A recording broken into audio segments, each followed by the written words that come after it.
Yeah, once again, it's on. It's your guy, EDI, man. And this is another segment of the Outlaw Show, the interview part of the show, my favorite part of the show.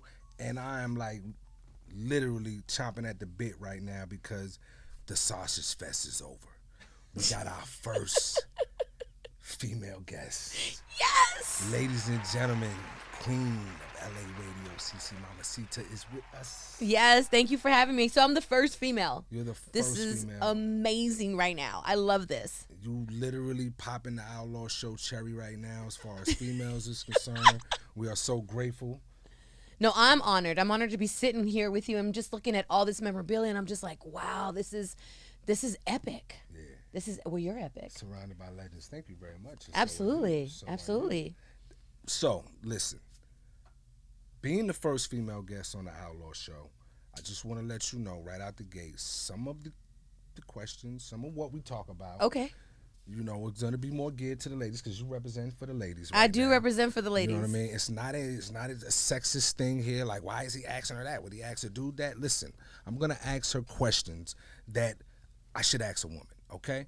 But before we get to that, I want to get some history on her because she's breaking so many barriers just being herself. Thank you. I appreciate that. And kicking in so many doors just being yourself. So let's get into the history of Cece.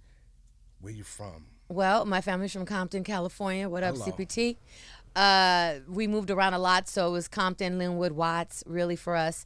I've been doing radio for 17 years. I started in the IE and then made my way to Vegas and then made my way back to LA. And now I'm at 93.5 KDA, the first hip hop station in the world, the iconic KDA. So yeah, I'm blessed. Believe that. Yeah. The first hip hop station in the world. Do Yes. your history. Do your history. And understand why she says that.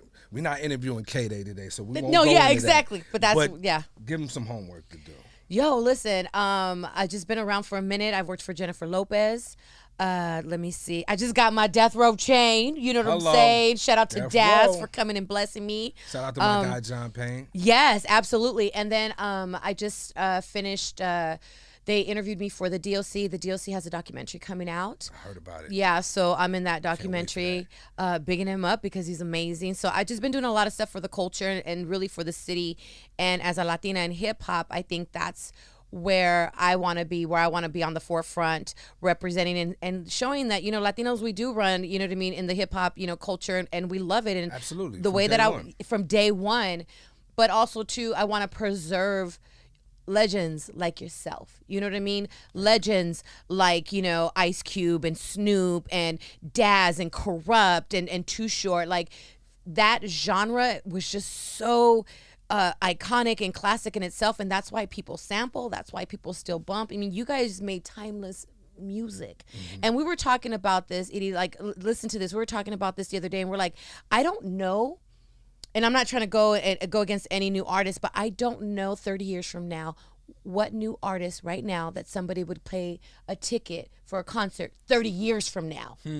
You know what I mean? They're still paying tickets to see Snoop and Cube man. and paying big money. I don't know, but that is a testimony to the music that you guys made. Definitely, and you know, when you say Snoop and you say Cube, you definitely gotta, you know, recognize their catalog and honor that, and that's one of the great things about K-Day, Yes. the station you're a part of. But I want to go back to the beginning a little bit. Two-part question. Yeah. Was radio always the plan, and your first love musically, is it hip hop? Was it? Yeah, R&B? I grew up. It's crazy because I really didn't listen to Spanish, and I'm Mexican. Sorry guys, but I didn't listen to Spanish growing up the way, you know what I mean, most, you know, Mexicanos do. I grew up with the Ohio players and Tina Marie and Shaka Khan, you know, Teddy Pendergrass. So And it's great that you say that because I don't want, excuse me for cutting you off, but I just seen something that is the absolute fact. It was a meme, and it said Latinos appreciate old school black music Yes, we more than do. black people, and that was a bar because I've witnessed it with my own eyes. Yes. You know, I've Yes. seen how Latinos support the old school music, especially soul music and the classic R&B from the 50s Oh, and my 60s. God. It's like a whole culture out here, and when I first seen it, I was like, wow, We don't even do that. You know No, what I'm yeah, saying? it's Like, crazy. a lot of us, the farthest we go back is 70s, Al Green and you know, Marvin Gaye. But when it goes, you talking about 60s and 50s, people be like, oh, that's my You're talking about the music. stylistics, you Come know what I on. mean? You're talking about Britton Wood, but that's where I grew up. You know, I remember being in my dad's Rego. My dad, you know, he had a Rego, and you know, he was bumping Earth, Wind, and Fire on Long Beach Boulevard, and that's just what we were. And then after I got older, then I started like really getting in tune with like, you know, Vicente Fernandez and some of the Spanish music, but. At the core of who I am, it's really oldies and hip hop. That's who I am. And you could tell when you listen to her on the radio and seeing you out and about and the events that you do.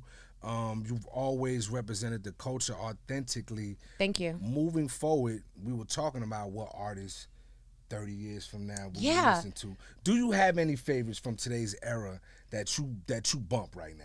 Oh my God. I think from today's era, like the music that I like I'm not gonna lie, like right now, you know, I'm really feeling J. Cole's freestyle that he did with the LA Lakers. And I think that J. Body Cole, you know, he did his albums fire. I think, you know, Kendrick, you know, he's supposed to be coming out with a new album. So Kendrick is somebody probably like 30 years from now we would probably still pay for, would be a Kendrick or a J. Cole. But I mean, that's who I'm messing with. To me, it's the quality.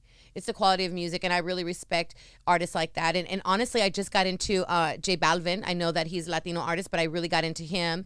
So there's some new crazy artists. numbers right now. Yeah, but you know what? There's nothing like putting on a Tupac CD. You know what I mean? There's nothing like driving around listening to Thug Passion. You know what I'm saying? Like, it's just a different vibe. You know, I just hit him up. One of my favorites. You know what I'm saying? You, especially when you're listening and you're cruising, and then all of a sudden, hit him up comes on. You kind of a little lower, then you feel a little bit more, and you lean out your way. That's what it does to us. You know what I'm saying? It serves us that gangster. Hey, look, you heard it from Cece Mamacita herself. This is not me. Hey, of course, I'm biased. I am biased. I love what I love. You know, part of my history is this West Coast music that, you know, I was introduced to at a young age. You know what I mean? When we first went to Oakland in '92, first thing Pac did was put us up on people like Richie Rich and E40 and Too Short and Sebo. And just because up until that point, we were largely listening to a lot of East Coast music. Right. Tribe Called Quest, Naughty by Nature, Redman, and so on and so forth. And so we actually got exposed to a lot of West Coast music when we came out here in '92, and it definitely is a flavor to it. G-funk, mob music, gangster rap, whatever you want to call it, the West Coast has it all in this one state.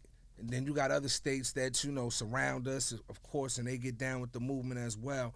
Where does Mamacita see the West Coast going in the future as far as musically? Is there a chance for that vibe that we love to ever come back? Is there a new artist that has that throwback flavor to them that you see? Well, I think that, you know, a new artist that has like an old school flavor. Oh my God. Okay, so there's this girl in LA, and she's not really that super famous right now, but her name is La Brea. And I'm gonna tell everybody right now, peep this girl out. Like, that's somebody that caught my ear, like and it's that really name. hard. Yeah, her name's La like that Brea. name, man. She's fire. I mean, this chick is a beast. And I remember being at an event, and who was I there with? I think I was with SAG? I was there at an event. I was on the other side of a club, and I heard her perform, and I literally had to stop my conversation. I hardly do this because it's very hard to impress me. And I had to stop my conversation and say, hold on, I need to figure out who the that is. And I went over there and I just watched her perform, and ever since then I've been a real fan, and she just has that swag. I think La Brea, I think that Snow the Product, like Snow the Product is a beast. I think that more people need to really be tuned into Snow the Product. I feel like this year and next year is going to be her year. Also to DW Flame, shout out to DW Flame representing Long Beach. I think he's super dope. LA King Little G, you know what I'm saying? He already got every. Shout out to King Little G. That's my people right there. I man. love King Little G. Like, that's like my fam. So the fact that the way he moves and his swag is just, he's really a whole package. So we do got some young ones that we definitely need to be, you know, paying attention to. That's good. And you know, as a you know, honorary West Coast resident. You know, I'm largely associated with the West Coast, even though we were all from the East Coast. I'm excited to hear that there is, you know, a future out there for the coast. You know what I mean? And the coast continues to move and continues to do what we do. Never gon' settle.